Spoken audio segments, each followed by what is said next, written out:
Alright guys, welcome back to the channel. So on today's video, we're going to talk about a small little issue that I've been having with the truck. At 416-ish thousand miles, I'm already creeping up to the 420, which we'll do a review. I've noticed that my transmission temperature, which is an Ison, which according to the manufacturer, Ison operating temperatures from like 164 or 168 to 184, maybe 186 is normal operating temperature.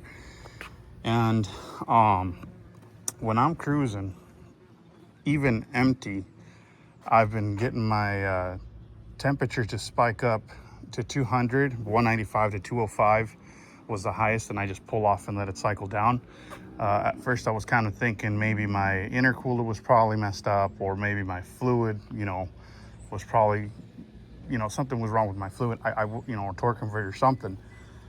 But come to find out, it's a common issue with these trucks. So to get more kind of to process of elimination. So even when I was loaded, there was times where I was loaded with 2 trucks and I was still getting, my 174, 182 temp, pulling up the hill or just level ground.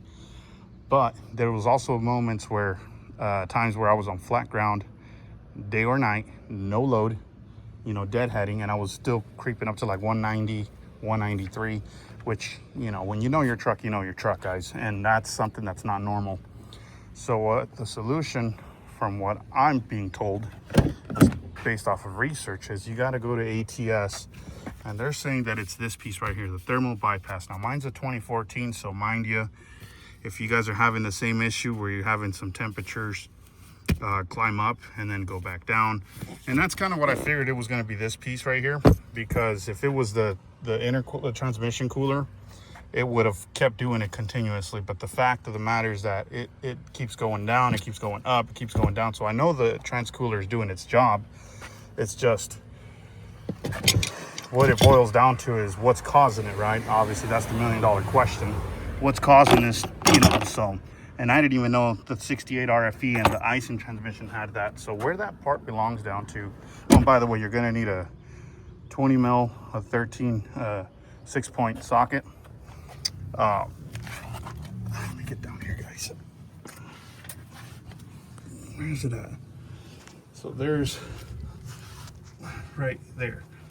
So this is your lines coming from the transmission right here, right? And then back here is your mounting point, your mounting bracket right here. So this is your 13 mil.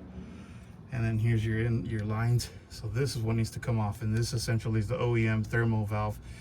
It's like a thermostat basically, but for the transmission. And what it does is it opens at 170 degrees. It should open to allow the transmission fluid to go all the way to the front, obviously to these lines, to go to the front of the trans cooler, which is kind of not shared directly with the coolant, but it runs within that same system basically. And obviously here's a return line, and it goes back into your transmission. So this, based off of how my head has it understood, is this is probably getting stuck, because at one point when it was getting to 205, I pulled off to the side of the road. I did not turn off the truck. I let it cycle down, and I just kind of tapped it, just a slight tap, not with my finger, but with a small little rubber mallet, just a slight tap. I couldn't really tell you if it worked or not, but it seems like it was. However, it would, some days it did it, and because this has only been going on for about 5 days, almost a week, and I finally decided just order the ATS performance or whatever, ATS diesel performance thermal valve bypass, I think is what it's called. Anyways, so that's what we're going to be doing today. So again, you need a 20 mil or an adjustable wrench. So that's kind of what we got going on today, and this is pretty much 120 bucks. Let me hit my phone right, guys. This is about 120 bucks. It took, I'm based out of Washington State, so to Colorado it's not that far, so it took me about 2 days. So the T's for transmission, there's your ingoing, there's your out coming back. So I had it a little bit wrong when I was explaining it to you guys. So this is your return line, this is your outgoing line. Apparently there's nothing here. It's, you know, straightforward as can be. It's pretty much a direct open valve, right, where you don't have to have that thermostat. And supposedly it drops down to 20 degrees. So if I'm operating at 168 without a load just in the morning, that means I'm going to be about 148. So if I'm 184 at most, then that means I'm 164. So that's actually a good thing. This will help tremendously. And now if this doesn't fix the problem, which, you know, I still have it on the back burner, then likely it's going to be the transmission, what's it called? The transmission intercooler, not the air-to-air. I'm talking about the actual transmission cooler. It's, you know, I can find it from Mishimoto for about 600 bucks. That might be the next upgrade. I might even still do the next, you know, I might just still do the upgrade in and of it itself. So yeah, then of course you need the picks, because these things, according to the instructions, this piece is right here, right? But this is only applicable to the 68 RFE, which again, this is an Ison. Here's your rubber, whatever you want to call it, O-rings. Now this piece right here, there is internal O-rings. So when you're snugging this thing down, it says to snug it down 20 pounds. So just barely, I mean, just as soon as it gets snug, maybe just, you know, quarter of a turn more, and then that's it. I did it with that, and I did it with this thing off, obviously. That way, you know, you don't have too much trouble. Now you can kind of see those E-clips, the new E-clips. Yeah, you see them right there. That's where the picks come out. So anyways, it's like a 30-20 minute job to replace, and then we should be able to basically test it, turn it on, put it under a load, make sure it's not leaking. And if it doesn't leak and everything looks good, then we're pretty much set to go on that. So I'm not going to show the install video because this is pretty straightforward. I don't have the stand for it, to be honest with you guys, as far as putting the phone goes on the stand. But I will keep you guys updated. We do got one run. So I got this 2026 Tahoe that needs to go up to Kellogg. And then we're going to pick up a pickup truck. And then, you know, fingers crossing this problem gets fixed. If so, awesome. If not, well, then we, as we talked about, we know what to expect. So let me get to it. I'll keep you guys updated, and I'll let you know if I had any trouble or kind of what to expect, if there's any hiccups. But it seems pretty straightforward, and it's kind of dummy proof too. So yeah. So anyways, let's get to it. Alrighty, boys. So the difficulty is not really hard, but if you don't have the tools, which I kind of do and I kind of don't. So I don't have a 20 mil open wrench, or at least a what do they call that, pipe, the service one for the inline service one, whatever. I'm using adjustable crescent wrenches and some channel locks to get to it. So in a way, one of the wrenches goes on the block, because you got to hold it, that way you don't break it or whatever. Then of course you got to loosen up this piece that's up here on the top, right up in this area. I can't see, guys, because I got the cross members right here. I'm going off the feeler here, so it's like this, and essentially this is pretty much lined up like that. You guys get where I'm going with this. You undo it from here. Again, there's the O-rings right there. You got to remove these O-rings because they got, the package comes with replaced ones. That's where your pick's gonna come in. There's your fluid. It looks dark because obviously it's dark down here, but it's actually, yeah. So I'm trying to my best to not touch around here with my hands, because my hands are kind of dirty, not anything crazy. Before you do this, guys, go get about 2 quarts, worst case scenario, 2 quarts of ASRC or 68 RFE, whatever transmission you're running. Just have it for backup, because I think I lost about, easily a quart, if not just a little bit more than that. Now, I did clean the piece here, so I kind of figured I was going to go this route. But yeah, this one, not hard to get to. This is my last one. This one's kind of a pain on the rear end to get to, because you don't really got a lot of space down here. Well, it's just this cross member or whatever this piece is. It's really, the hard part is just to loosen it. Once it's loose, you can get channel locks, or even with your fingers, both fingers, whatever, just do your best to get a good grip, especially if you're one of those guys that has grippy fingers, and have at it. That's all to your advantage. But this is my last one, and then once I'm done, then I'm gonna put the one that's right over there. You'll see it. So anyways, it's not really hard. I've only been at it for about half hour, and yeah, we're almost done. I'm gonna call the dealer, find out if they don't have ASRC in stock, because sometimes they do, sometimes they don't, then I'm just going to reuse this transmission fluid. That's why I cleaned the pan, because I figured I'd run the risk of reusing it. And if I am, well, then I understand what I'm getting myself into. And I will flush it. You know, it's only got 7,000 miles, so yeah, it better be red. So anyways, that's the update. I'm just going to loosen that one up, loosen this piece, replace it, and tighten it. And then, yeah, we'll get to it. All right, fellas, correction. So I thought these were the O-rings that the package was replacing, but no, those two fittings are actually on the cooler side. They're the ones that go right here. Obviously, that's how the E-clip is what retains it. Then you got to push these little whatever covers that sit on top of the E-clip, or however they call them. Anyways, so I thought it was the O-ring that was being replaced with this, but it's the whole fitting, which makes sense. So on the new thermo bypass valve, supposedly there's O-rings already inside installed. I'm gonna remove these and just triple check that there is O-rings in there. If not, there's gonna be a problem. Obviously, you got to verify. The package gives you these O-rings, which replaces these guys right here, which is the ones from the transmission line. I'm pretty much almost done, guys. I'm having a hard time because I don't want to bend this line from the transmission, otherwise I'm going to be in bigger trouble. Not really, but I'm just taking it easy. But it's coming out, so here in about 2 minutes, I say I'd probably have everything swapped around. But yeah, I'm going to verify, make sure that there is O-rings on this. If not, then yeah, that's going to be a problem. But anyways, let me get to it. All right, boys, we got the O-ring installed on both the transmission lines, the in and out, and then verify the O-rings are installed from the factory here. So these are just, when you're tightening these down, guys, you guys don't got to tighten them down super tight. I mean, just hand tighten and give it another quarter of a turn. I mean, literally nothing crazy. So both of them have it. I'm just gonna install this piece, and then once we're installed, make sure there's no leaks as far as the pressure goes, and then hopefully this fixes the temperature issue I've been having with it, and I'll let you guys know once we're on the road. All right, boys, well, the trans temp is sitting at 98 degrees while the oil and coolant are climbing up. So before I crawl underneath, I put the transmission in reverse for about 15 seconds, kind of just held it there. Then I went back down and drive for another 15 seconds. Then I went back up to reverse for 15 seconds. Then I put it in park. I pulled the dipstick. I did check it.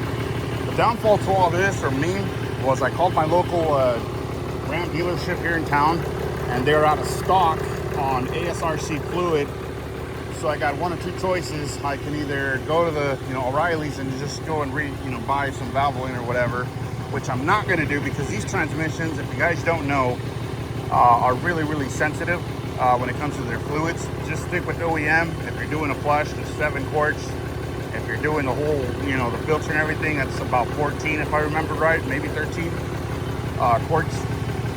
So I'm still waiting for it to warm up. I'm done. I put everything back the way it needs to go. Checking to see, make sure. You guys don't hear me, so obviously no fluids are leaking. I still have to determine, once the truck's on the go, make sure it doesn't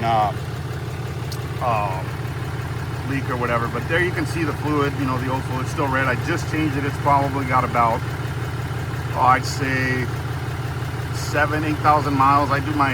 If I'm gonna flush it, it's about 30,000 miles. When I'm doing the filter, depending on how soon I can get the filter OEM, or if not, go to randystransmissions.com. As long as you're using ASRC fluid, whether you're doing the trans flush or you're just doing the whole filter and everything, just make sure you're using ASRC. But if I'm doing filter and everything, I'm doing it with every 50,000 miles. It's a flush, depending on the situation I'm in and all that. Again, it's about 30,000 miles, so that oil has about 8,000 miles. I ended up getting oil out of Idaho, ASRC. So I'm gonna wait for it to warm up all the way to operating temperature, and it might be at 148. I got to make a phone call, see if I can even have access to the PDI yard, pre-delivery inspection yard for Dave Smith. And if I can, then we'll take it out tonight, which would be awesome, because then that means I can test drive, you know, test the whole thing. Then we got to come back, pick up I don't know what I'm picking up, but I know it's a truck that we got to deliver out to Tacoma, Washington. So we'll load that up here. But for the most part, guys, I do want to test and make sure. I'm pretty sure it does work. I'm pretty sure everything's, you know, tried and true because of all the reviews and all that. But like I said, guys, it's a pretty easy install if you have the right tools. If you're winging it like me, kind of last minute-ish. Yeah, you know, it took me about an hour and a half. I know on ATS YouTube channel, they say it's, you know, half hour. Well, obviously, you know, when you're in a controlled situation and, you know, you have all the tools and you do this commonly, then yeah, you know, I can see about 45 minutes at worst case scenario with everything. But like I said, you know, for me, it was about an hour and a half, 2 hours technically. But yeah, so let me wrap all this up, guys. I'm going to take the truck for a good run and I'll keep you guys updated. Hopefully this video doesn't become long, because that's not my intention here, and we'll keep it rolling. Forgot to mention, this is the original one for those that are curious to know how this thing looks. So obviously, I believe this is the one line that goes, that's the return line. So when we were looking at it, I think it was like this. So I think the top is, you can see the arrow right. I guess you really can't, but this is the return line from the cooler, and this is where it goes out. So this failed, which would make sense how this kind of goes back, kind of stays, you know, where it needs to be, I guess, and it doesn't come out. Therefore, it cycles right back into where it needs to come back, alongside with whatever's coming in here. So that would make sense as to how the transmission temperature would be hotter than normal when I was even towing, or when I wasn't towing. So this thing failed, which is commonly known. I guess I'm, in a way, I'm kind of blessed because I got 416,000 miles out of it. I would definitely suggest spending 130, 20 bucks, you know, if you got a new truck, or if you don't even need it, just nip it in the butt, guys, and get this thing over with. Because once this fails, man, you're gonna feel some type of way when you start seeing those transmission temps coming up hot. I cannot speak for the 68 RFE, but I can speak for the ASRC. Yeah, they're sensitive transmissions. You don't want to burn the clutches, and this is, you know, $120 cheap insurance. I think that's definitely worth the investment. So yeah, that's what it is. All right, boys, here's the update. So there's the trans temperature currently right now. We are cruising at about 67, 66 miles an hour. We got a load, just the load between the truck and the cargo and the trailer, we're just under 20,000 pounds. It's 70 degrees right now. It's trans temp is reading at 177. I can't tell you guys that this fully fixed my problem 100%, only because I was expecting, truthfully, I was expecting the temperatures to be lower than where, you know, than where it's at. So, you know, if it claims it'll drop it to 20 degrees, which I do see it because of the inlet, the holes inside, how much larger, and the fact that it doesn't have that temperature or the thermostat in there.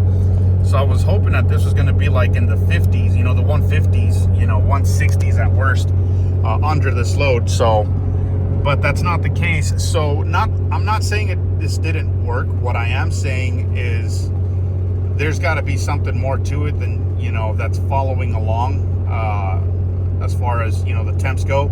And if I had to guess, it's likely going to be the transmission cooler. What I'm likely going to have to do is open up the hood, remove the grill, and pressure wash it. Not like close, you know, where it's going to mess up the fins, but, you know, take all the debris off and everything. At the end of the day, guys, it's got 416,000 miles. I mean, that's got to tell you something, you know, bugs and debris and all that fun stuff. You know, it's probably, you know, added up to the point where it can't cool, or it cannot keep the demand, or can't keep up with the demand of, like, you know, maintaining that coolness. Because at the end of the day, with all the, you know, the cool air, there's, you know, it's going up against the truck, so it's helping you at some point. So anyways, that's kind of my take on it. Worst case scenario, which I already have it on the back burner, it is something that I'm likely going to do, just, you know, because it's going to help out, is going to be the upgrading the transmission cooler into the Mishimoto. Just pay the 600 bucks, you know, invest the time to remove it and do what I got to do. And then maybe likely just, you know, again, for peace of mind, it's not due for it, but I'm just going to do it anyways. It's probably just do a complete flush, do the filters, maybe get the BD diesel transmission pan, whatever you want to call it, the deeper one. I'll likely just do that, and then, you know, just kind of secure everything all in one hit. And yeah, that pretty much wraps up the video, guys. Again, I really hope this helps somebody out as far as anybody going through it with transmission temps. So if you guys enjoyed the video, guys, hit the thumbs up button. I'd greatly appreciate it. Comment down below what you guys would like to know about the truck. Keep the stupid comments away, guys. I don't really care. I don't have the time to be dealing and all that stuff. You guys are barely lucky enough I can hit the like and reply to it. Some of it, you know, makes sense to reply and be a nice guy. Sometimes I just don't even care. But anyways, I do have a video that I'm going to be making here soon about the ABS lights. That way you guys aren't thinking that I'm just ignoring it. I found a company based out of Florida. I think it's called Auto Computer Metrics, something like that. They're based out of Florida, and they actually have the ABS module for about $700, and you give them the VIN number and they're going to program it. They send it out to you, and hopefully it's here soon. I just ordered it about 3 days ago, so that'll be a separate video on how to install that. Very straightforward, plug and play from the sounds of it. Who knows? But it's not the hydraulic control unit. That's also been replaced about 20,000 miles ago, and obviously that didn't fix my problem. Yes, I did cycle the brakes, and I pumped the whole, you know, bleeding the lines and everything as a procedure to reset it, and it still didn't work. So anyways, again, guys, subscribe to the channel if you found it useful. You know, there's going to be more videos on the high mileage stuff, and I also will be making a separate video here pretty soon about the tires that I'm running. For the ones that are curious, I am running Cooper Discover Stronghold. They're 265/70 1710 ply, or E-rated. You guys would be surprised at the miles, what I'm getting out of them, and that, again, that'll be a separate video. So again, guys, yeah, I'm gonna wrap up the video here, guys. I do appreciate you guys tagging along. Again, hit the thumbs up and comment down below, subscribe to the channel, and as always, guys, may the good Lord bless you, and I will catch you on the next one.